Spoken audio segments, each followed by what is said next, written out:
Hello and welcome to another episode of Creating Cultures that Outperform. I'm Frank Wanderer. I'm the founder and CEO of PeopleProductive, and I'm here with Terri Mays, my amazing co-host, who is a certified culture engineer. Thank you for joining us. I hope you tuned in last week to episode 1 of 7 Ways to Motivate People Without Spending Money. We covered achievement. Every human has achievement needs. The more you meet them, the more motivated they become. This is all about unlocking drive and motivation without spending money. And this week we're doing episode 2, which is influence. Humans have influence needs. They like influence. Influence is important. If you can be an influencer in the workplace, you can make a difference, obviously, and you're going to feel better about, your job and the people around you. So influence is about having the power to affect kind of the course of action, the business outcomes. There are large amounts of influence and small amounts of influence. And, when you're talking about people in the business world, influence naturally comes with authority and expertise. If you have deep expertise, then in fact, people are going to seek your guidance. But as a leader, can you really say that you believe your employees have influence? Do you give it to them? Do you allow people to have influence? Do you seek ways to give people more influence? Because this is, in fact, a great motivator. And I think no leader should overlook this. They should understand these ways to motivate people without spending money, because these intrinsic human needs are far more important than anything that's extrinsic to them. And so these are really the true motivators. Right, Tara? Yeah, you're exactly right, Frank. Having influence is really, or giving influence as a leader, is really about giving people a voice. You're giving them the space to think independently and have a say in the matter. A lot of times we're on teams and there are things that need to get done a particular way or certain things that need to get done. But there's lots of ways that you can release the power to the people and give them the ability to do things in a way that matters to them.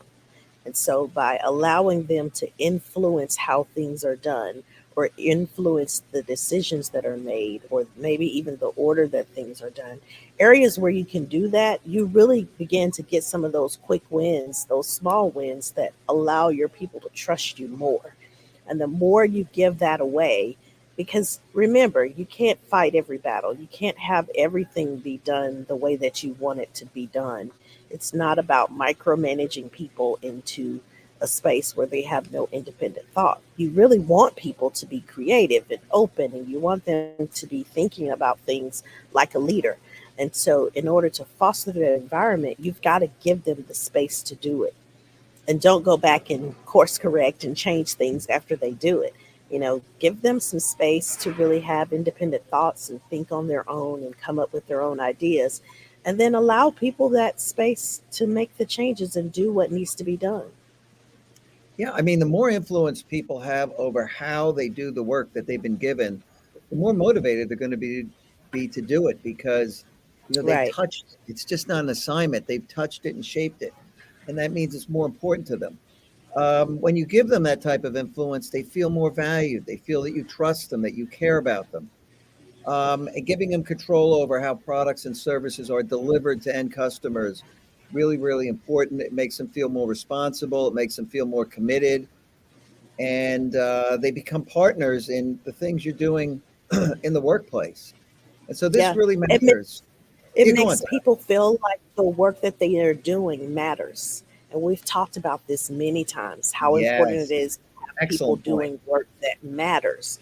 So when you allow me to have a say in how things are done or to be able to influence the outcome, it speaks to the priority of my voice as well as the priority of the activity. Why don't we So bring up people, that quote? yeah, they have to feel like Hey, it's Marcel, I'm could you doing pop the something quote up? that matters. Absolutely. So this whole concept of change being disturbing, it's very disturbing when it's happening to us. But when we're the person that's influencing the change and we can see how the impact is being made in the organization, it exhilarates us. So change is disturbing when it's done to us, exhilarating when it's done by us. I think this is such a powerful quote. because Yeah. it's very true. When you're able to influence and see some positive outcomes because of suggestions you've made or because of changes you've made, all of that will just really generate some good positive influence in the workplace. Yeah, this quote opens a window into how to really drive change. When people fight it, the people who fight change the most are the ones who care the most deeply. They want it to be done Hmm. right. That's why they're fighting it, but they've been given no influence over how it gets done, even though they may very well be the true SMEs. They're being just given a change. They weren't involved in it. And influence means you want to involve people in the decisions that affect them. So Yeah, change is a really good example of an area where you should seek to give people influence because they're going to be much more bought into what's happening and they're going to right. feel better about it. And they're going to want it to be successful because they touched it. That's right. People want to be involved. They want to have a say. They want to participate. So make space for that. As a leader, you can't dictate everything and have things done a particular way. Sometimes it's best to just give people the idea and the end result and let them figure out how to connect the dots. Let them connect the dots in the way that makes sense to them and give them that freedom and that liberty to do it. You'll be surprised how much better your outcomes are, how much more engaged people are at work, how much more they feel like you really respect them and you trust them. So that trust street goes two ways. You really do want people to trust you, but you also want to trust the people and be flexible about it, right? So you don't want to just be so forced into different outcomes that you can't give people the ability to think freely and come up with their own ideas about it. You want to provide some flexibility for people, allow them to do things in a way that makes sense to them so that you really show that person, hey, I trust you. I trust that you're going to get it done. So I'm not going to micromanage you to get it every step done the way that I would want you to do it. Yeah, micromanagement is certainly just not the way to go at all. And I think you want to Yes. always, as a leader, encourage feedback and ideas from employees. Come up with different avenues and venues. Maybe there's a Slack channel where employees can give feedback and suggest ideas. You want to make sure that you take these seriously, you respond to them. You want to do shout outs to people who have good ideas. When you're doing your all hands town hall meetings, you want to make sure that you bring up the names of the employees and the suggestions that they gave that were implemented. It's going to elevate them. It's going to make them feel better. It's going to boost their mood. People do conduct a lot of surveys or they ask questions, but rarely do they go through those the feedback to the open-ended questions and really, go back out to the organization and say, hey, these were anonymous things that were suggested by people, but hey, I'd like to thank the people who went out of the way to, suggest these improvements that we make. Another thing you can do is have kind of specific days when employees can come and talk to the senior leaders and have that open door policy. Now, of course, you want leaders who are really receptive and good empathetic listeners. There's nothing worse than inviting people to come and give input and suggestions and have people who are half listening, right? That's actually really destructive. Right. And I think you want to make sure that they're real empathetic, listeners. They respond, they ask questions, they probe. They actually are there seriously looking for ideas from people. And that is a great way to give people influence, let them talk to the senior managers. I think that's an interesting idea that every organization should try out. Yeah, I agree. I think having people that are there that genuinely care, that want to hear the ideas, that aren't just checking a box, because it feels differently when you're just doing an activity to check a box versus when you're actively engaged with people and you truly want to understand. You ask engaging questions, you show that you're listening, you take notes. All those things are just real good signals to people to let them know that you genuinely care about what you're doing and you care about what they have to say about it. Listening to others can be a hugely powerful tool in the path to influencing others. Because once I feel like you hear me and you truly respect me, then I'm more willing to listen to you, and then in turn, I'm willing to work more with you. And so now I'm working with you and not so guarded in my working with you. if that makes sense. So I'm not very Mhm. guarded when I feel like I can trust you and I feel like I can let my guard down, then I'm able to be much more creative and open-minded about things and really thinking about how can we make things better. Yeah, influence, it's a two-way street. If you want influence, you got to give influence too. Let Yes. that upward flow of influence in the organization rise up. Find more and more avenues for people to influence what's going on in the organization, empower them more. Influence is huge. And we did a whole show actually on Cialdini's book on influence, the power of persuasion. You may want to Hmm. go back and watch that show because if you have a lot of good ideas, but you don't have influence, you may want to listen to that to see are there tips there for you to get more influence. Yeah. Because sometimes people have a lot of authority and information, but they don't have much influence because they don't understand human reciprocity and all the other things that go into establishing a truly influential personality in the workplace. Right. And there's a fine line between being assertive and aggressive. So Mhm. if you are too aggressive with people and too forceful, that will cause people to shun away from you. Like they're really not going to want to hear what you have to say. They're not going to want to be actively engaged, and they're not going to receive what you're saying very well because you're being too aggressive about it.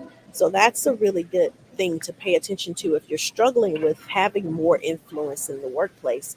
Then you may want to look at how you're bringing up your suggestions. Are you making everybody else in the room feel stupid? Are you talking down to people? Are you angry when you share your ideas? Are you yelling and screaming? Like all of those things are ways that you can turn people off so they're not open to receive or hear what you're saying. They automatically tune you out. Oh yeah, yeah. The way to get an idea accepted is say that's a dumb idea. Let me tell you how we should do this. Right. That always works well, right? Hey, Yeah. God, I've got a Like bad idea for you. nobody is going to listen to you. Or, if you're cutting people off when they're talking, you don't Terrible. give them a chance to formulate their own ideas or fully express themselves. Some of us are deep thinkers. And so I'm Yeah. thinking and talking and thinking and talking, and sometimes I'm slow about it. But Frank is really good about letting me get it all out. I'll say it in piece parts, but eventually I get there. Terry's excellent at getting it out. Come on, you get the ideas out. You're good. Yes, I But try. I have been many times in meetings where you might get somebody who is, they're a brilliant architect or engineer, and they're more introverted, and they're not as great at communicating as others. And you've got to give them the time to share their idea the way they can share it, how they share it best, Right. and not become impatient because maybe they're a little bit more long-winded or going into too much detail. They don't know that fine art of how to summarize stuff and be succinct, and let them be influential even though they're not influencing the way you would do it, Right. which is okay. Right. I think that's the key point. As a leader, people aren't always going to do things the way you would do them. And that's okay.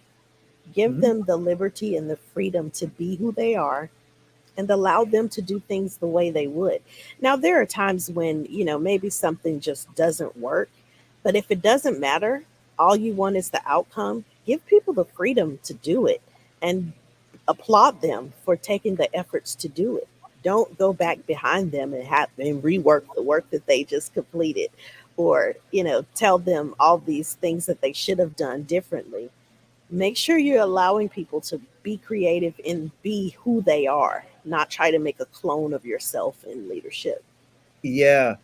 And it's so important as leaders move up that they realize they're more and more disconnected from the complexity down below them. And that's why Mm. it's just super important to give the people, running things a lot more influence over how things actually get done. I think leaders who are moving up, through the hierarchy make that mistake. They think they still know everything and they can direct things. And no, you really can't. You've got to give that power up right away and That's true. motivate people to do the job, set the direction, but let them get you there, which is so Yes. important, and be open to being influenced by them for all the right reasons. Yes. Well Really, said. really, really important. So, look, next week we're going to go over episode 3, which is respect. Respect is a great driver of motivation too, and you want to make sure that people feel respected for the things they do. So we'll be talking about the tips and tricks for leaders to create that feeling of respectedness in organizations, and it's very, very important. So remember, we're here live every Wednesday, 3 o'clock Eastern, and we hope you can join us for episode 3. We'll see you then. Yes. Bye for now.